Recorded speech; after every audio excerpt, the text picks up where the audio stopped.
Assalamualaikum warahmatullahi wabarakatuh. Alhamdulillahi wa kafa wassalatu wassalamu ala Rasulillahil Mustafa wa ala alihi wa sahbihi wa man wafa wa ba'd. Keluargaku, teman-teman di musyawarah yang saya senantiasa berdoa semoga seluruhnya tanpa kecuali dirahmati, dimuliakan dan diridhai oleh Allah Subhanahu wa taala. Dan tentunya doa ini tidak akan menjadi maksimal dapat dirasakan kecuali diiringi dengan ikhtiar juga dari teman-teman untuk mewujudkan itu. Ketika seorang ibu memohon kepada Allah, ya Allah jadikan anakku anak yang saleh, tapi anaknya tidak merespon itu untuk menunjukkan dan berikhtiar mendapat kesolehan, tentu tidak mudah doa-doa itu sampai meresap ke dalam jiwa. Karena itu sekali lagi mudah-mudahan apa yang seringkali kami mohonkan kepada Allah Subhanahu wa taala ada kekuatan dan keyakinan dari teman-teman juga untuk menjemputnya sehingga menjadikan kehidupan dan ranah yang kita pijak dalam pekerjaan profesi apapun menjadi bernilai dan membahagiakan baik di dunia ataupun di akhirat. Baiklah, hari ini kita belajar sesuatu yang sangat penting sekali. Dan ini bila mampu kita olah dengan baik akan menghadirkan puncak kebahagiaan tertinggi. Dan seringkali masalah yang dirasakan oleh setiap orang sumbernya atau puncaknya dari titik ini. Kita akan belajar tentang nafsu. Nafsu. Sering dengar ya? Nafsu, tapi barangkali kita akan olah itu dari pendekatan Al-Quran. Bagaimana nafsu itu diterangkan, seperti apa mengelolanya, dan bagaimana cara mengimplementasikan dalam kehidupannya. Kita bagi dalam 2 sesi, barangkali nanti kita akan ada pemaparan dan kita diskusi untuk mendalami apa yang mungkin kita bisa diskusikan. Bismillahirrahmanirrahim. Kita mulai teman-teman sekalian dari Quran surah ke-91. Nanti silahkan dicek ya. Quran surah 91 itu Asy-Syams. Asy-Syams.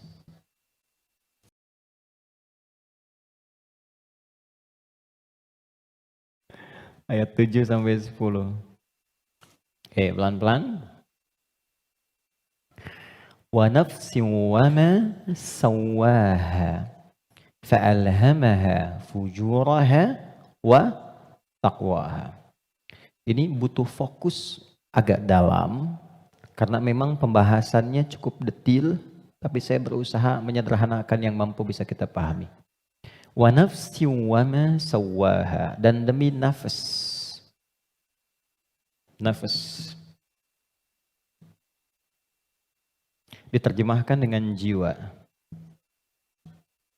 Wa ma sawwaha, yang telah dengan keagunganku aku sempurnakan penciptaan dan fungsinya.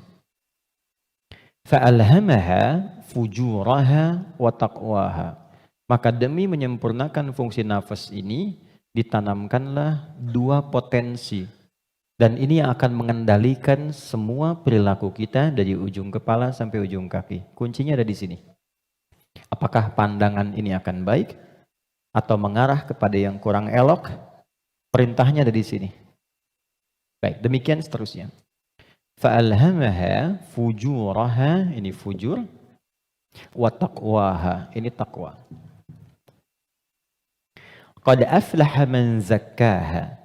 Setiap orang yang mampu menjadikan kendali hidupnya bersumber dari potensi takwanya,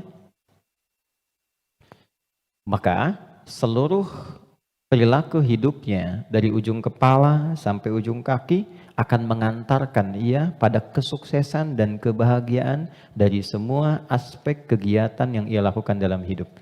Ini jaminan dari Allah. Jadi apapun yang Anda lakukan, Anda kerjakan, pekerjaan apapun yang sekarang sedang diikhtiarkan, itu akan cenderung terdorong mendekat kepada kebahagiaan dan kesuksesan jika patokan dalam mengendalikan itu semua bermuara dari sini. Wa qad khaba man dassaha, tapi bila yang digunakan sebagai acuannya adalah yang fujur, maka ini akan cenderung mengantarkan pada nestapa kehidupan. Tingkat yang paling rendah, khaba itu tingkat yang paling rendah. Mendapatkan celaan, hinaan, cacian, macam-macam, bahkan sebelum berpulang. Ya, yang tidak paling menyenangkan itu hidupnya dicela, wafat dicaci, pulang ke akhirat disiksa. Dan itu yang tidak paling mengenakan dalam kehidupan. Nah, sekarang dari satu surah ini, dari ayat 7 sampai 10, kita ingin dalami lebih kuat, dan pendalaman ini menuntut kita untuk lebih fokus karena ini kaitan dengan diri kita sendiri. Apa itu nafas? Itu dulu. Nafas itu apa? Jiwa itu apa? Tempatnya di mana? Seperti apa yang kita rasakan pengaruhnya dalam hidup? Kita pindah dulu ke Quran surah 15 Al-Hijr ayat 28 sampai dengan ayat 30.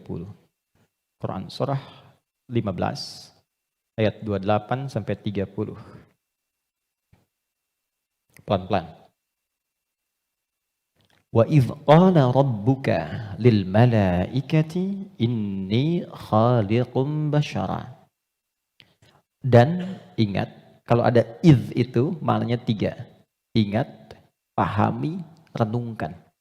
Jadi kalau kita membaca Quran dibuka dengan idh, diingatkan kita oleh Allah, ingat ya.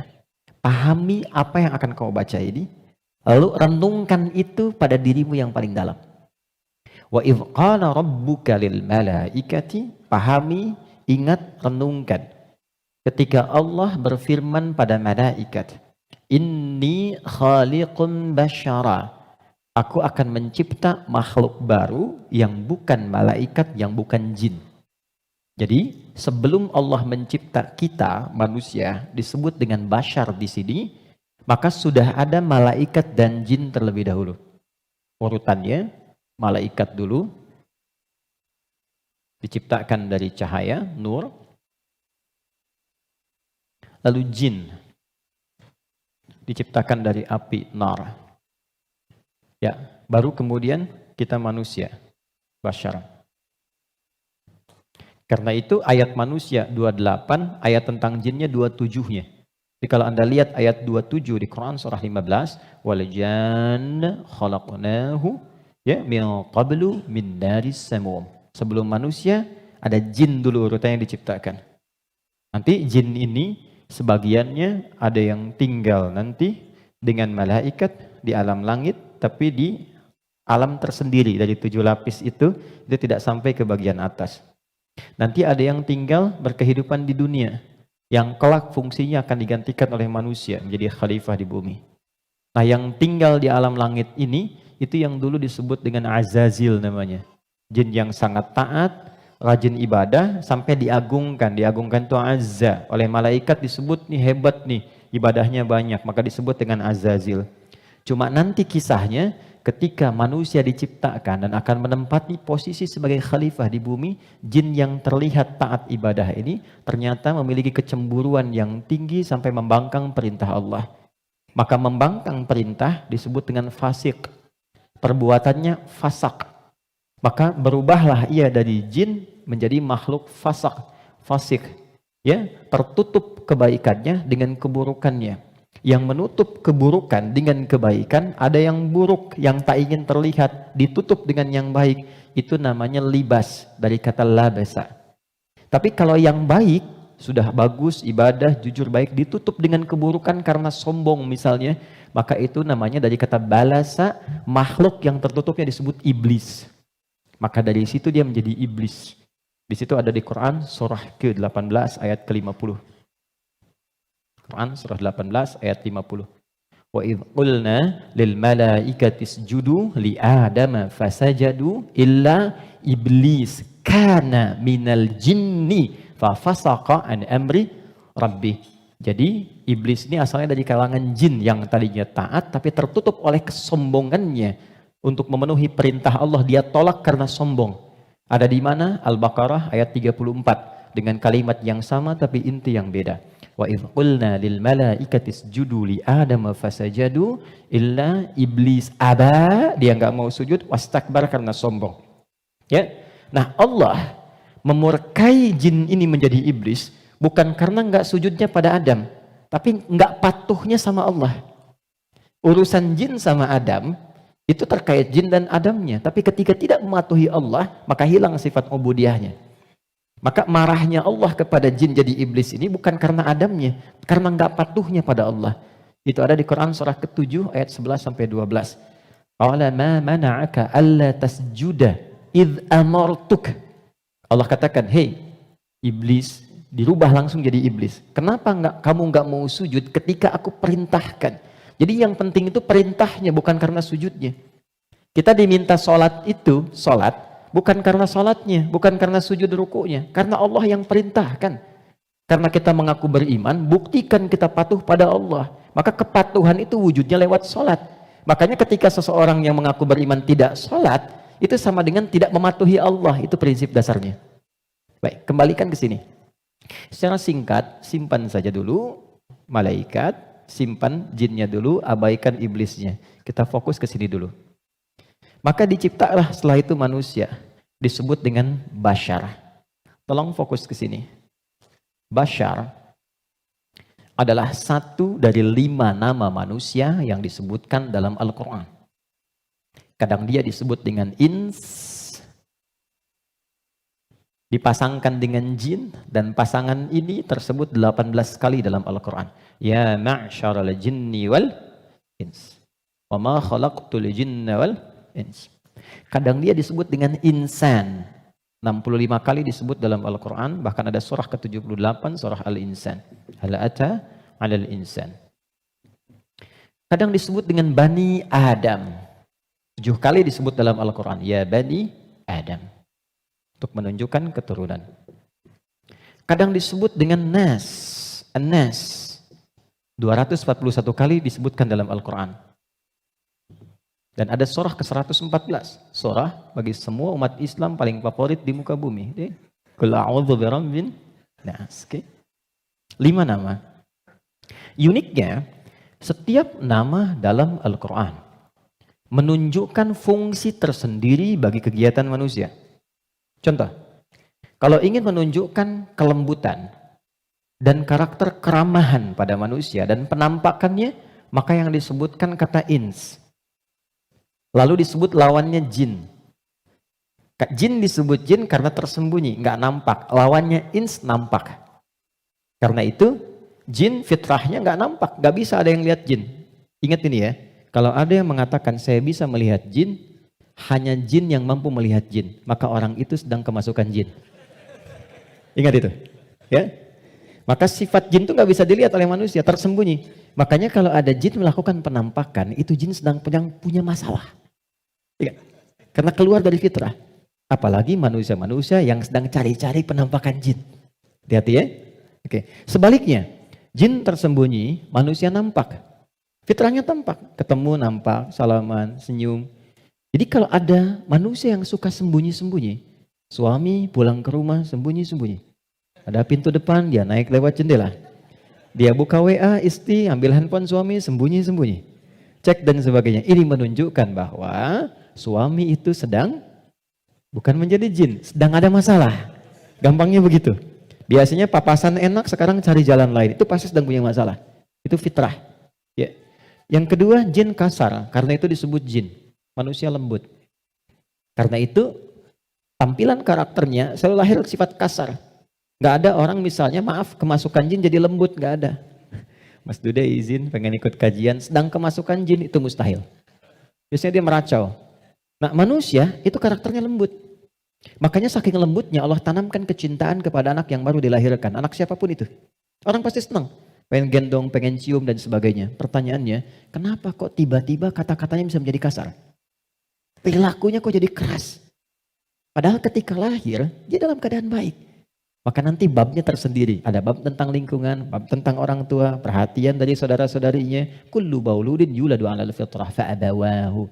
Lingkungan, bisa orang tua, bisa teman, bisa sekolah dan sebagainya. Oke.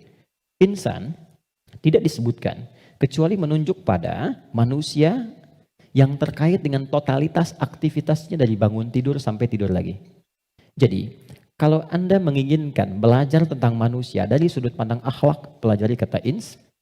Kalau Anda ingin belajar tentang manusia yang menata kurikulum hidupnya, apa yang harus dilakukan saat bangun, bagaimana menata hidup dengan panduan-panduannya, Anda mau jadi apapun silahkan. Nanti di Quran ada panduannya. Dari bangun tidur sampai tidur lagi, keluarkan semua kata insan dalam Al-Quran. 3. Kalau kita ingin melihat genealogi kita dan perjalanan sejarah kehidupan bapak moyang kita dari Nabi Adam sampai ke Rasulullah SAW yang jadi petunjuk untuk kita, maka temukan di kalimat Bani Adam. Jika Anda ingin belajar tentang bagaimana membangun hubungan yang baik secara sosial, dengan teman, dengan lingkungan, dengan tetangga, dan sebagainya, maka keluarkan semua kata nas dalam Al-Quran. Tapi kalau Anda ingin belajar tentang menata nafsu yang ada dalam jiwa setiap manusia, maka keluarkan kata bashar dalam Al-Quran. Disebutkan sebanyak 35 kali dalam bentuk tunggal dan sekali dalam bentuk dual. Nah, ketika Allah menyampaikan pertama kali penciptaan manusia, yang disebutkan kalimatnya bashar. Wa idh qala rabbuka lil malaikati inni khaliqum bashara. Bukan ins, bukan insan, bukan bani Adam, bukan annas, bashar. Apa tahapan penciptaannya? Ini intinya.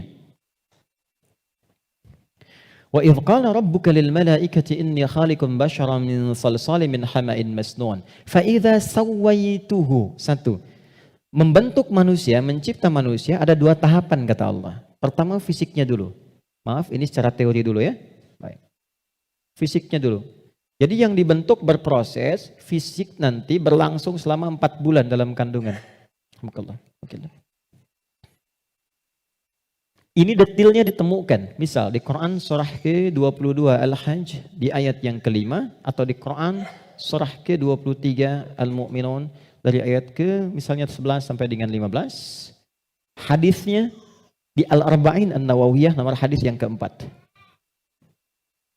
Contoh, saya cepat bacakan. Inna ahadakum yujma'u fi batni ummihi arba'ina yawman nutfah. Setiap anak cucu Adam sebelum terlahir dari rahim ibundanya akan mengalami proses selama 40 hari pertama pertemuan spermatozoa dengan ovum, proses. Thumma yakunu mithla dzalika 'alaqah. 40 hari yang kedua membentuk zigot yang mulai menempel di dinding rahim, mulai berproses. Thumma yakunu mithla dzalika mudghah. 40 hari ketiga berbentuk mulai ada daging keratan, mudghah. Sekarang di kurikulum kedokteran di fase modul awal, namanya modul tumbang, tumbuh kembang, itu sama, diksinya sama, menggunakan kata mudghah. Pernah ada anak dari UIN kedokteran datang ke saya, Ustaz saya minta belajar. Saya bilang, Anda dari mana? Kedokteran. Berikan dulu semua modul Anda ke saya untuk saya pelajari dan saya belajar dari Anda, baru kemudian Anda boleh belajar dari saya. Maka saya temukan di antara modulnya ada kata mudghah di dalamnya. Baik, itu usia 4 bulan, 40 hari ketiga. 40 kali 3, 120 hari, 4 bulan. Thumma yursalu ilaihil malak fayanfukhu fihi ruh. Ini poinnya. Di usia 4 bulan ini barulah diperintahkan oleh Allah ditiupkan roh. Karena itu kalau ada yang tengah mengandung usia 4 bulan, itu rohnya sudah masuk. Ya? Dan di situ nanti ada tuntunan bagaimana mendidik anak sejak dalam masa kandungan. Kami pernah share ini di hari Quran dan dipraktekkan. Alhamdulillah begitu anaknya mulai bicara yang keluar Quran. Dan setelah itu dicek kemudian oleh ustadz yang mengecek ternyata telah hafal Quran 30 juz. Dalam baru bicaranya itu. Lalu diurutkan 3 tahun usia hafalan, 3 tahun usianya hafal Quran 30 juz. Di antara amalannya Quran surah ke-7 ayat 189. Falamma taghasyaha hamalat hamlan khafifa famarrat bi, sampai ke ujung ayatnya, da'amallaha rabbahuma la in ataitana salihah lanakunanna minasyakirin. Jadi kalau ada yang sedang mengandung, di antara sunnah membacakan untuk anak itu suami istri. Bukan hanya istri saja, suami saja. Suami istri berdoa, itu doanya ada di Quran surah 7 ayat 189. Satu ayat ini saja. Ya, secara singkat. Saya agak cepat. Roh ditiupkan. Nah, roh ini sumber kehidupan. Saya mau tanya begini. Maaf ya, ini saya sederhanakan sekali. Kalau roh sumbernya dari mana? Halo? Roh sumbernya dari mana? Allah. Oke? Baik. Sumbernya dari Allah. Tahu dari mana? Quran surah ke-17 ayat 85. Wa yas'alunaka 'anir ruh qulir ruhu min amri rabbi. Karena roh sumber kehidupan langsung yang ditiupkan pada fisik. Jadi generator kehidupannya di sini. Kalau nggak ada roh, nggak akan bergerak ini. Makanya orang meninggal dicabut rohnya sudah nggak bisa bergerak lagi. Nah, sumber roh itu sumber kehidupan dari Allah. Baik, sekarang saya tanya, kalau Allah maha baik tidak? Ada aibnya tidak? Ada cacatnya tidak? Lihat, kumpulan semua kebaikan, jika dikumpulkan, jujur, sabar, misalnya kan kalau kita kumpulkan sifat-sifat baik itu, semuanya itu akumulasinya disebut dengan takwa namanya.